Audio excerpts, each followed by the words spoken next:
Hi, I'm Ralph Song. I'm an attorney located in Los Angeles, and I'm licensed in 4 states: California, Washington, Illinois, and Arizona. I'm here to talk about the Birthright Citizenship Executive Order. If you have questions or would like to contact me, you can reach me at ralph@songlaw.com. So the United States has birthright citizenship, and the reason they have it is because after the Civil War,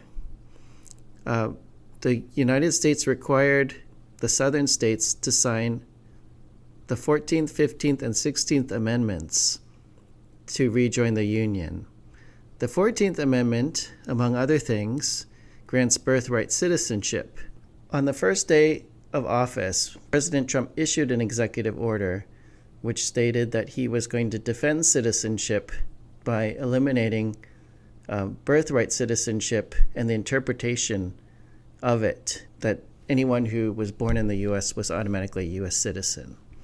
What Trump said was there are 2 classes of people that he would exclude from getting citizenship. One was persons where their mother, at the time the child was giving birth, was not legally allowed to be in the United States, and the father was neither a green card holder nor a U.S. citizen. The second category was children where their mother was in the United States temporarily, only on a temporary status, and their father is not a U.S. citizen or green card holder.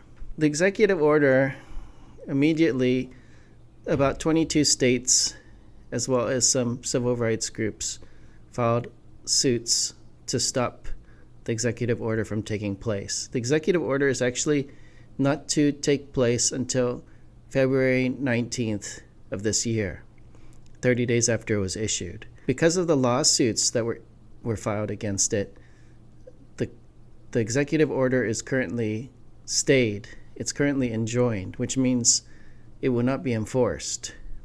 So it's likely that the executive order is not going to take place on February 19th, that it's still going to be enjoined, and that it would take months before a federal court will decide whether the order is constitutional or not, and then it will work its way up through appeals. So it's likely that this decision we will not have a decision on whether the birthright citizenship executive order is constitutional for a final decision for 2 years or more. When a case is enjoined, when there's a preliminary injunction in place, that means the law, or in this case, executive order, will not take effect until the court has made a decision on it. Now, the preliminary injunction can be appealed. It can be appealed to, in this case, it'll be the Ninth Circuit, and then from there it can be appealed to the Supreme Court. But the standard for keeping a preliminary injunction in place, it's going to be based on whether the judge abused his discretion or not. Since the judge has already granted it, and it doesn't seem like there's a good constitutional argument for Trump's interpretation, I believe that the preliminary injunction is going to stay in place.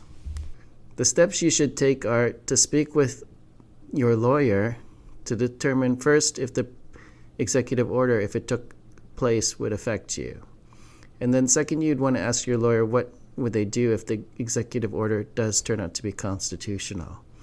And there's a few things that can be done about it. The first one is probably that there will be a workaround if the executive order is found to be constitutional. And you may have to work with your government, the government of your home country, to obtain some travel authorization or temporary passport to bring the child home. That is probably the worst case scenario.